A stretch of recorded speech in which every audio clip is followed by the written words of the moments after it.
ماضی میں بھی. اس لیے میں نے کہا ہمیں فرق ہی نہیں پڑتا, کیونکہ وہ ایک ادارے کی اپنی امپیریٹیوز ہیں کہ ان سے باہر وہ نہیں نکلے گا. لیکن مجھے ان کے اوپر ہے شک کہ یہ اس ملک کے فائدے کے لیے یہ نہیں کر رہے, یہ اپنی ذات کے لیے کر رہے ہیں, اور ان کا فائدہ وہ ملک کی تباہی ہے. اس لیے ہمیں نہیں پتا ابھی کس کو کریں گے, مجھے آئیڈیا نہیں ہے. اور میں ویسے یہ کہوں کہ ہم نے ڈیسائیڈ کیا ہوا ہے, عارف پریزیڈنٹ نے اور ہم نے, کہ ہم قانون کے اندر رہ کے کھیلیں گے, جو بھی کریں گے جو آئین اور قانون کے بیچ میں رہیں گے. مطلب آپ کے خیال میں یہ معاملہ سپریم کورٹ جا سکتا ہے یا اسمبلی رک بھی سکتی ہے؟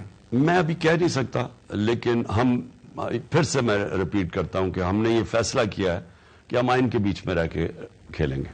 اور سینیورٹی کا پرنسپل تو بالکل لگانا چاہیے نا, اگر تعیناتی آج کر رہی ہے. دوسرا طریقہ یہ ہو سکتا ہے کہ chief of the army staff جو ہیں وہ ریٹائرمنٹ پہلے کر دیں, 2 دن پہلے ریٹائر ہو جائیں. 2 دن پہلے اگر ریٹائر ہو, 3 دن پہلے ریٹائر ہو, 4 دن پہلے ریٹائر ہو جائے, تو پھر تو وہ والا پورشن جو ہے جنرل عاصم منیر صاحب والا, وہ یعنی ایکسٹینشن کرنے کی بھی ضرورت نہیں ہے. آپ نے فوری طور پر جب اپنا chief of the army staff لگانا ہے تو آپ لگا سکتے ہیں.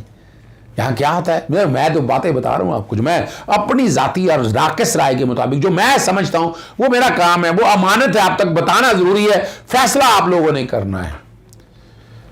جنرل قمر جاوید باجوہ صاحب نے جب کل یوم شہداء کی تقریب سے خطاب کیا, فوج نے فروری میں فیصلہ کیا کہ آئندہ سیاست میں مداخلت نہیں کریں گے. اب یہ لفظ فوج کا کہا ہے, اب پتہ نہیں جیسے سامنے آیا, مجھے نہیں پتا کہ آن لائن پاکستان میں جو چیز چھپی ہے, میں نے اس لیے وہاں سے دیکھ رہا ہوں.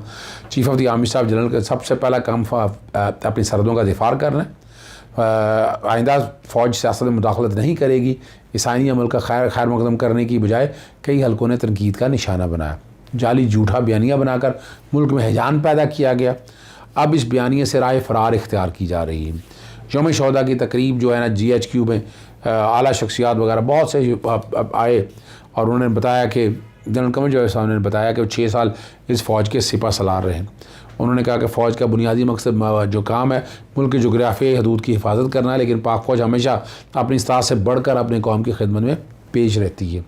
ریکوڈیک کا معاملہ ہو یا کارکے کا جرمانہ, فیٹف کا نقصان ہو یا ملک کے وائلڈ لائف میں نکالنا, فاٹا جو انہضام کرنا, بارڈر پر باڑ لگانا, قطر سے سستی گیس مہیا کرانا, اور 2 ممالکوں سے قرض کا اجرا کرانا ہو, کووڈ کا مقابلہ یا ٹڈی دل کا خاتمہ, سیلاب کے دوران امدادی کارروائی ہوں, فوج نے ہمیشہ اپنے مینڈیٹ سے بڑھ کر قوم کی خدمت کی اور انشاءاللہ کرتی رہے گی, اس میں کوئی شک نہیں ہے. دیکھیں فوج نے جتنی یہ معاملات کیا نا, جتنی خدمات, یہ قابل دید ہیں, بڑی ہمت ہے, اور فوج نے یہ قربانیاں یاد رکھنی ہیں, اس لیے شہداء کو بھول نہیں سکتی قوم.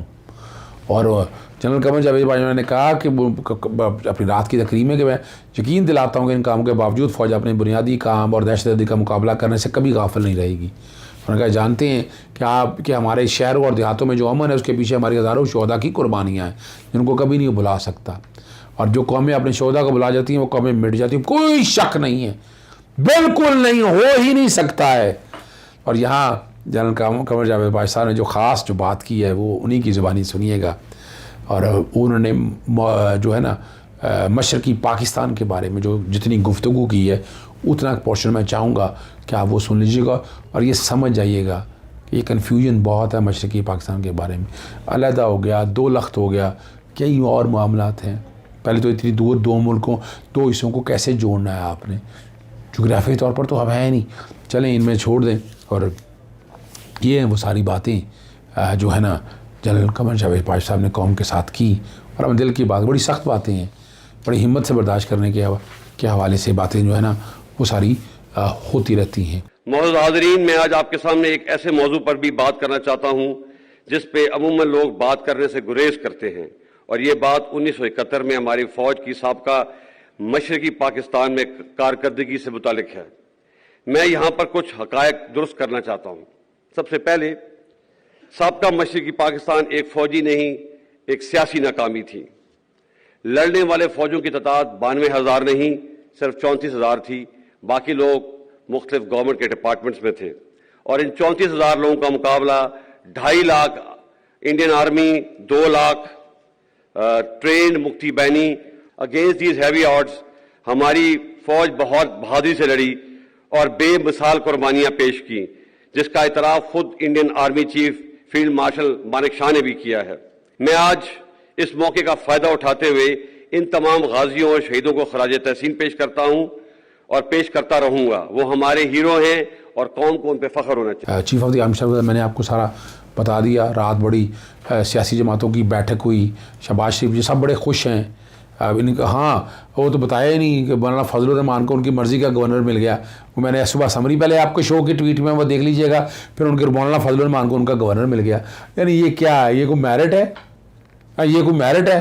آپ اندازہ لگائیں، اس طرح جس کا مرضی جائے، جس کو مرضی اندھا باندھے روڑیاں پر چھوڑیں، آپ کس کس کو کیا دینا ہے۔ اور لیکن یہ ہو رہا ہے۔ ٹویٹ میں نے وہ بھی کر دیا تھا، آپ کو یاد ہے کہ جو سمری جو میں نے بھی ٹویٹ کیے تھے بیک گراؤنڈ میں، وہ دونوں ٹویٹ میرے چل رہے ہوں گے، انگریزی میں بھی کیا تھا، اردو میں بھی کیا تھا، کہ 6 سینئر 3 لیفٹنٹ جنرل کے نام پر مشاورت ہوئی۔ General Asim Munir, lieutenant general Sahir Shamshad Mirza, lieutenant general Azhar Abbas, چوتھے نمبر پہ lieutenant general Nauman Mahmood, lieutenant general Faiz Hameed اور لیفٹنٹ جنرل محمد عامر کا نام شامل تھا۔ یہ 6 جنرلز کے نام تھے جس پہ بات ہو رہی ہے۔ اور لیکن آگے کیا ہونا ہے وہ آپ ذرا سمجھ سکتے ہیں کہ حالات اور واقعات کس سمت پہ اور کس ڈگر پہ چل رہے ہیں۔ اللہ تعالیٰ آسانی کرے۔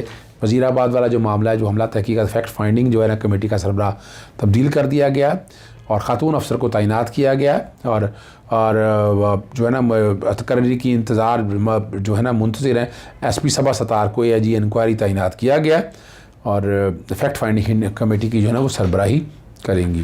اسلام آباد کے اندر الیکشن پاکستان نے بلدیاتی انتخابات کے لیے 1 دسمبر کو انتخابی الیکشن الاٹ کر دیے جائیں گے، جبکہ پولنگ جو ہے نا 31 دسمبر کو ہوگی۔ 31 دسمبر کو ہوگی۔ 28 نومبر کو جو اپیلیں جمع کرائی جائیں کاغذات نامزدگی پہ، اپیلوں کا فیصلہ ہوگا اور 30 نومبر تک امیدوار کاغذات نامزدگی واپس لے سکتے ہیں۔ 1 دسمبر کو انتخابی نشان الاٹ کر دیے جائیں گے اور 31 دسمبر کو جو ہے نا وہ ساری جو ہے نا پولنگ آپ دیکھ سکتے ہیں۔ اجازت چاہتا ہوں۔ السلام علیکم، اللہ حافظ، پاکستان زندہ باد۔